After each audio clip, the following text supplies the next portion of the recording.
and then Q&A. Okay. Now, generally speaking though, for presentations, you are in control of your presentation until you get to Q&A. Then you're out of control. You do not know what is going to be asked. You do not know where this is going to be going. If you are a professional though, you are never out of control. And the way a professional handles Q&A, the question might be coming to you, you might not have an answer straight away, or you might be tempted to go to your first response. Hold that temptation. When the question comes in, paraphrase the question. Now, if it is a hostile question, right? If it's a hostile question, don't repeat the hostile question. Take the strength of it out. For example, if you're in the company and you're having a staff meeting and someone says, I have a question, is it true that 10% of us are going to be fired this year? Because I've read that at headquarters the cuts are going through globally. What's happening in Japan? The question was whether 10% of us are going to get fired. That is a very lousy paraphrase, trust me, right? Don't add fuel to the fire. If it's a hostile question, a tough question, you take the heat right out of it by saying, the question was about appropriate staffing levels. Smooth it out. So your paraphrase gives you time to think. Another one is what we call a cushion, where you might say something like, it might be a paraphrase, or it might just be a cushion where you say, yes, it's very appropriate that we discuss the future platform of growth through staffing levels for this organisation going forward, which is a very neutral statement that doesn't upset anybody, either plus or minus. It's very neutral. But it gives you valuable seconds to think. Our problem is the gap between here and here is too fast, it's too quick.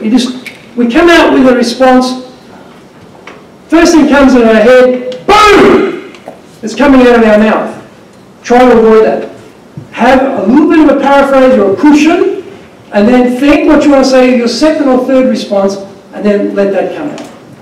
Okay, so when you're doing Q&A, okay, I also mentioned that, specify how much time we have for questions. Now, imagine you don't set a time for questions. It's a hot audience. They are angry. You are under attack. There are questions coming at you. They've got sharp barbs on them. And you look like you are under a lot of pressure. Sweating into the microphone. And you say, well, we're going to go now. That's time's up. It looks like you are a coward beating a hasty retreat because you can't take the heat in the kitchen. You have to say at the beginning, we have 5 minutes for questions. We have 10 minutes for questions. Because if it's damaging and you need to get out of there, you've given yourself a professional way out. We're now at time. Thank you for that last question. And I hope to see you go into your final close and finish it off. It gives you a way out. If you don't set the time, it's open-ended. And if you try and retreat and get out of there, it looks like escape. So try and set that. And then always, put your hand up. Mimic what you want to see happen. Who has the first question? Not who has a question. Who has the first question? Presuming, therefore, there's going to be more than one question. So you set up. You want more than one question? Who has the first question? So you model what you want to see people do. Put your hand up, they'll put their hand up. You don't get a question. You ask your own question. A question I'm often asked. When you give presentations, bloody, bloody, bloody, bloody, blah, and then you answer your own question. Who has the next question? Put your hand up, good. Then who has the last question? So they know it's time up, right? You specify. So you control that part of the questioning skills. And do not let the questioner control the proceedings. You don't want their question being the last thing ringing in the ears of your audience. People will take you all sorts of tangents with Q&A. You've had a main topic. They've now taken you on some bizarre tangent over here. At the end, you need to bring it right back to what you were talking about and reiterate the key points you will leave the audience. Very brief, very sharp, just the key points, so that you are in control of the final messaging. The judges will ask you a series of questions. Don't let the final judge's question be the end. Time's getting to the end, you say, thank you very much for those questions. I would like to again point out that, boom, boom, boom. I'd like to just leave you with a final thought. Bang, bang, bang, whatever it is. You must control the final ending. There is the close, then there's Q&A, and then there's the close again. All right? There's always that last chance to close. Do not just say, well, thank you for your questions, and leave. Go back. Reiterate your final points. You all good on that? Now, a couple of things about presenting, just before we get into it. And I have some cards here called the 6 impact points for persuasive power. And there are 6 points on here, and they're here if you can pick them up on the way out. And the first point is about eye contact. And it says 6 seconds and engage all 6 sectors. When you're making eye contact, and I've been making eye contact with this audience all during my talk. Have you noticed that? I've been looking at you individually as I've been speaking to you. I had a professor at university who was teaching us Japanese history, and he looked at something probably about a metre below that ceiling over there, the entire lecture. He looked over the heads of everybody and talked to the top or the back of the room. I don't know what he was thinking, but hopeless. You want to be looking at your audience, engaging your audience, and don't do it sequentially. 1, 2, 3, 4, 5, not like that. Break it up, 6 seconds. It's like a baseball diamond. I'm from Australia. I don't even know what baseball is, but anyway, this analogy works. Left field, centre field, right field, inner field, outer field. There's your 6 sectors. So when you're talking, don't just talk to the front part of the room. Recent presentation I was at, the speaker before me used the podium. Big mistake, don't use the podium. And spoke like this to this part of the audience, and this was a long haul. This half of the audience did not get looked at all, so they were just out of it. So be very careful about making sure that everybody in your audience, sometimes you notice, I look at you over here because you're extreme right, and Jody, I look at you because you're extreme right at the back, and I look over here on the left, extreme left, and sometimes I look over here on my left here, and sometimes I look here. And at the back, so that all of you feel included in my talk. Right? That's what 6 seconds of eye contact. Now, if you do, politicians do like 1 and 2, fake eye contact. I'm making eye contact. It's like 2 seconds of eye contact. If you have more than 6 seconds, and you just keep staring at the person, after a while they think you're some psycho axe murderer. And they don't want to know anything more about you. It's too much for being sunburned from you staring at them. 6 seconds is about enough. Right? 6, might be 5, might be 6, might be 7, but roughly 6 is enough to get that eye contact and then pick up the next person. 6 seconds, cover it all. The next one is I'm talking here about the face, and that means, animating your face, showing some emotion, showing some movement in the face so it's not just rock all the time. Show some passion, some excitement, some puzzlement, something in your facial expression. And the next one we've got here is voice. Now, we talked about modulation before. Now, I said with Japanese people, you have a big disadvantage. You have a very monotone language. But you can use speed. You can speed things up and slow them down for emphasis. You can put in power. You can take the power out. You take it right down. It's like a whisper, it's like a secret, just us in the room. So by taking power up and down, taking speed up and down, you can get variation in your presentation, even if your language is a monotone, if you don't have those variations. Okay? So you're looking for that opportunity. Next one here is gestures. Now, a gesture works for about 15 seconds. If I hold my hand here longer than 15 seconds, it just becomes annoying. And don't leave it there, turn it off. So I've got a mic today, so I'm sort of stuck with only using one hand. Do you notice I swap hands, so I'm trying to use both hands throughout the talk? Hold the gesture for about 15 seconds, no more. And don't be afraid to keep your hands by your side. If I had no mic today, I'd have my hands by my side most of the time. Because your face is the critical part, not the PowerPoint. Your face is the critical issue. So, for example, with this, I turn that off so it's not distracting. But your face is enough to occupy your audience. So work the face. Make people look here. Use your gestures to accentuate what you're saying. Pauses, and finally posture. A pause is great because it gives us time to digest what's being said. Particularly talking about something that's rather complex, going boom, boom, boom. I was teaching. Any Indians here in the audience? Any Indians? Great, great. One of your colleagues was in one of our high-impact presentation courses. 2 days, very intense, 2 trainers, 6 presentations, everything filmed, everything analysed, very, very powerful course. But this Indian gentleman, he had no breaks. It was just one big sentence. 5 minutes, one sentence. And I was waiting for the pause. There was no pause. It was unbelievable, you know. And of course he had a little bit of an accent. So this accent and very fast speaker and no pausing. Wow, you're trying to digest that. Impossible. And at the end of it, we had that guy pausing beautifully. He sounded so much more convincing, so much more credible, so much more persuasive. So, pauses are very good. I just put one in there. Didn't seem unnatural, did it? You don't have to fill up the air. Put them in, give your audience time to think. Also gives you time to regroup a little bit about where you're going. And finally, posture. If you want to come across representing your organisation and yourself as a professional, look like a professional, the way you dress, and stand like a professional.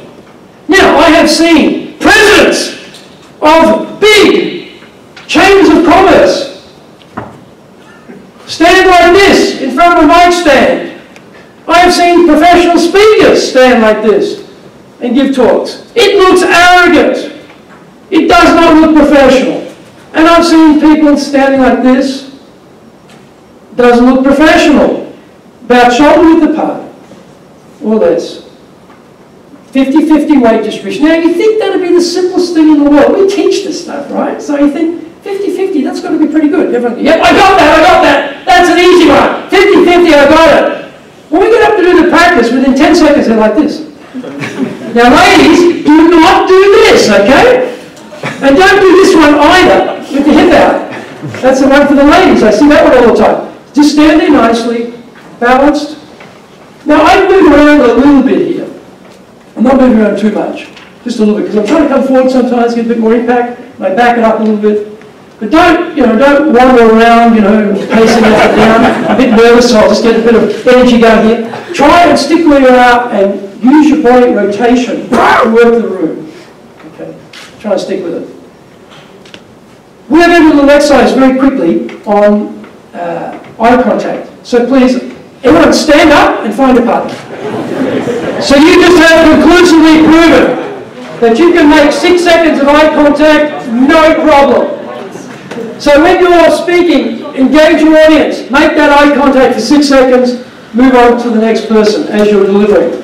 I would like to ask you now to find your team, find a space somewhere where you can work as a team, and we're going to deliver our presentations to each other. So probably turn back around and face me again, or come back to original positions, whichever you like, it doesn't matter.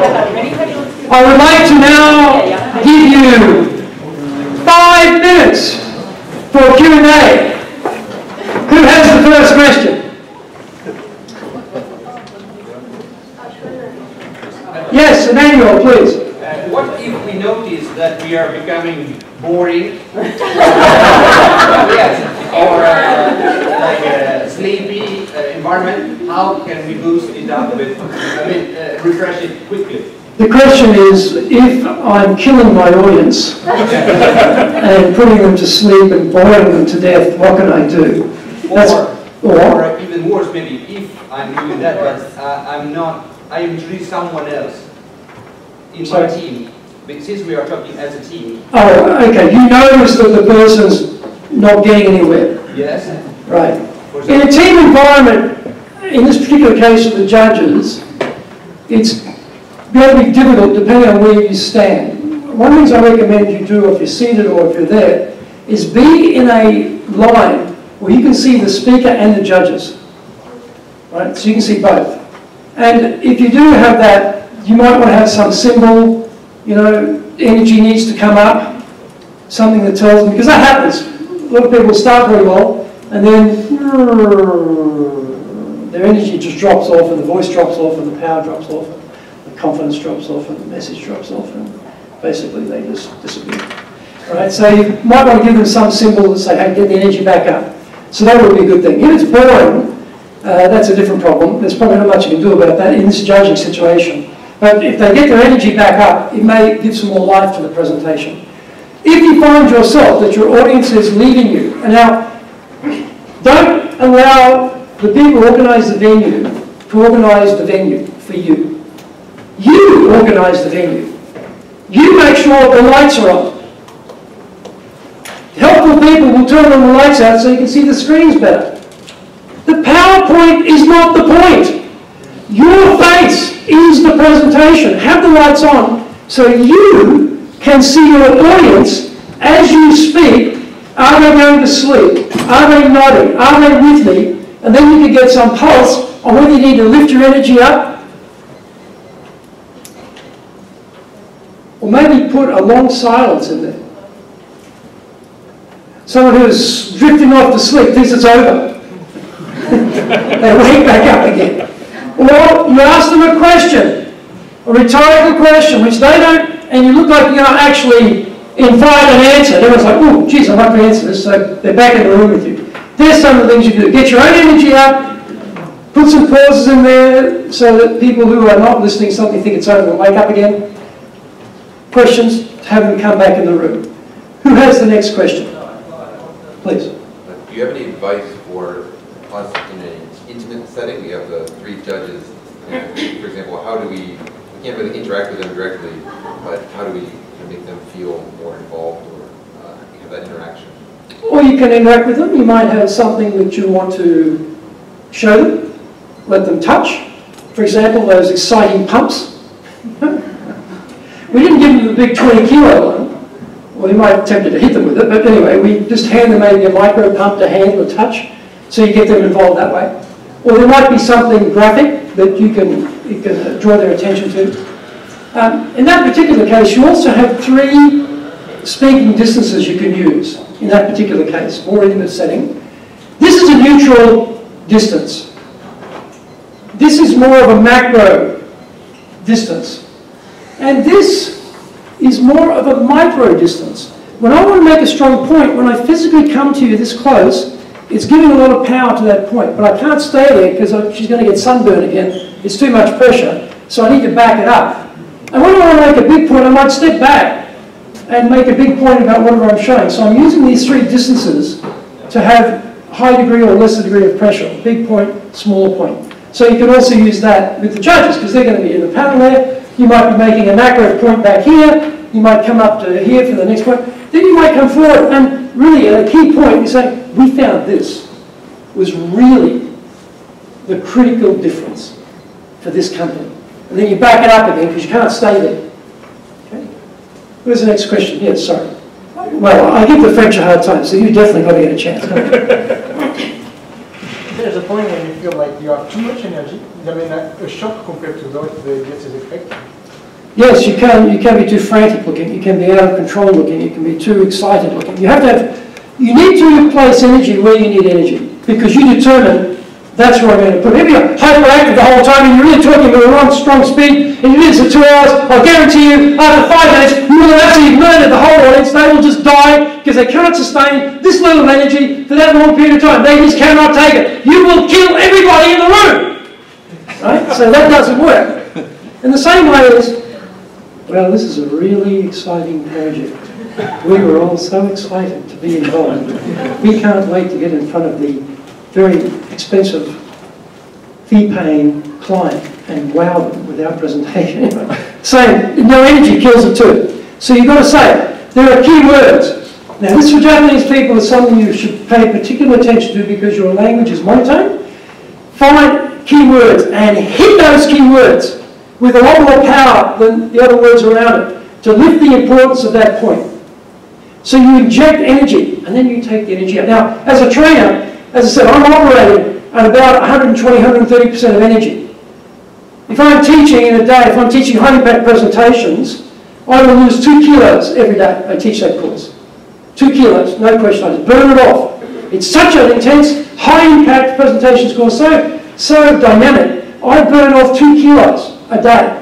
I have to wear a suit jacket because underneath my suit jacket, it is soaked. I come out, my entire shirt, everything is soaking wet. It's that intense. For me, as a presenter, as a leader. Now, when you're training people, or you're talking to people, you don't have to have that level of intensity. But you can have more variety. I have to be at a much higher voice level continuously than you would as a normal speaker. So you can have points where you take it right down. You take the power out. Slow it right down. You can have that variety. So you're not frantic all the time. The point is to have variety. Okay. Go to the next question. Yes, please. What advice would you give for not using non-words like or ah? Ah, yes. What's my advice for not using ums and ahs? Here is the perfect solution. When you begin a sentence, pick your first sentence. Nominate the word you will start that sentence with. It might be the project, right? That's where you start. You do not say anything. Purse your lips. The first word comes out, and then away you go. And when you get to the end of the sentence, purse your lips again. Next sentence. We, away you go. You get to the end of the sentence, purse your lips again. Next sentence. You just keep repeating that. There is no way for ums and ahs to get in there. Whenever you get into starting, you hit that word and no other word. And then you close your lips. You put your lips together so you cannot speak. And you will eliminate eto, desne, ano, desne, all that stuff will go because you will not let it out. That is the solution to that. It takes discipline and practice. And I was a notorious ama and ara. And I taught myself to eliminate it. And you probably have not heard me say or ah in 2 hours today. Did anyone hear me say or ah? No, you didn't. Come on. She's just making that up. Anyway, the point is, you can do it. Occasionally, they will come out, but you've got to control it. And that pursing the lips will help you to do that. I had a question over the back here. Sorry, yes, right back. Yes. Should everybody in the team participate in the presentation, or we can focus on 2 or 3 people? So the question was, should everyone participate in the presentation? They should, in the sense of, what I'm recommending, as I said before, is pick your most professional speakers to do the presentation, but involve everybody in the Q&A, so that everyone has a role to play, and Q&A is their chance to shine, talking about their section. So if you've got a team of 5 or 6, and you've got 2 or 3 people speaking, you've got 2 people or 3 people who have not spoken, absolutely make sure that those 3 people get a chance to do Q&A, so they get a chance to speak. But if you want to have democracy, fine. Come last. Okay. Yes, Emmanuel. Let's say that following this suggested, Q&A becomes the most scary part, which could be natural. And with the Q&A, we got panic. We panic. You panic? Yes. Right. Any hint on that? I mean, to not just to face that judge, but face that question. If you have a navigator, and I recommend you have a navigator for Q&A, their role is to make sure there is no panic. That's their job. They control the questions by having that little buffer I mentioned before, so that the person who's going to take that question has got time to think about it. Now, if it's a designated section of the paper for each person, you know who's going to get it. So they know, there's no panic, because they know, I'm going to take that question, I've got a little bit of extra time here to think about my answer. If it's a question that doesn't sort of fit any sections, you all know you're going to take it, and the navigator will say, well, I think I'll get Bill to talk about that, because that was something very interesting, and you waffle on briefly, to to give Bill a chance to gather his thoughts so he can answer that particular question. So the navigator makes sure there is no panic. Did I have one more question over here? Yes, please. Thank you, Greg. I wanted to ask, have you had experiences in team presenting? And if you had, can you give us some examples of that experience and how you interacted with that person? Because that's what we'll be doing. Yes, I think a couple of good things to do in terms of team presenting is make sure you don't have too many people presenting, all right, because it just confuses the flow a little bit for the audience. Have it very clearly designated. Have your most impressive speakers go first and last.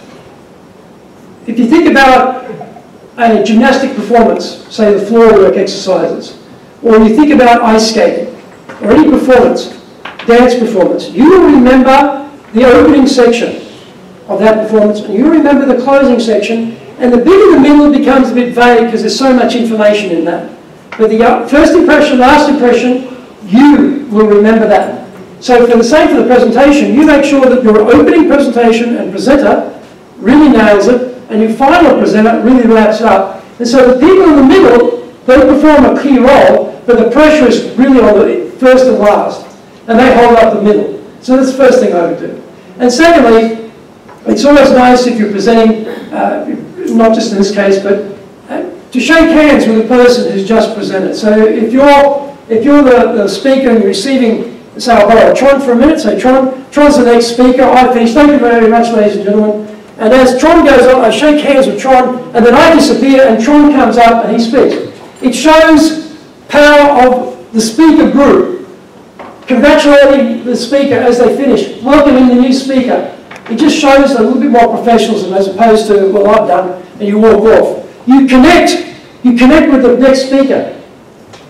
Right? So you're an integrated group. You are a team of speakers, not a bunch of independents. Okay? Not a bunch of free agents. Last question. Who would like to have the last question? A last question I'm often asked is about podiums. And then we explained before I said I don't like podiums because people get trapped behind them and half of the body language is gone. You need to have the ability to use all your body language with your audience. So you've lost half of it. So you have a podium. The other thing is people tend to want to have a sort of Arnold Schwarzenegger vice-like grip. Barack Obama does this. You know, he's grabbing the thing, people are holding it. Don't touch it. If you've got a mic stand, the mic stand, this technology is so good today. You don't need to be right there.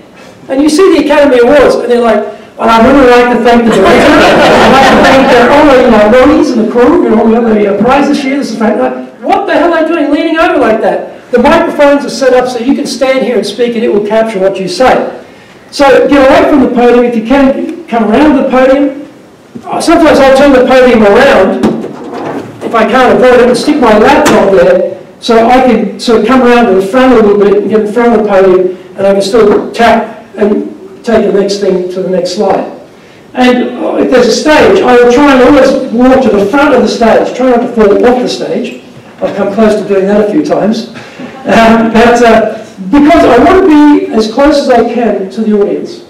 I want to have full body availability for body language and close proximity as much as I can. So podiums tend to get you gripping them when you shouldn't grip them, and they tend to also cover you off. And some people say, what do I do with my hands? You've got notes or whatever. Just, if you have to put your hands anywhere, just rest them here, out of sight, just on the podium itself, if you have to have your hands anywhere. Don't grip the podium. 3% of presentations are stimulating. It is a very small, elite group of speakers who are in that 3% group, as we showed before. That means it is not crowded at the top. If you train, if you practice, if you take every opportunity, instead of avoiding it, to do presentations at any group, then you come outside, grab it, do it, practice, you will get better. And you will go into that top group and you will represent your organization so professionally, so credibly, and you represent your own personal brand so effectively, people will remember you. They won't remember what you said, but they will remember you. Good luck with your oral presentation. See you around.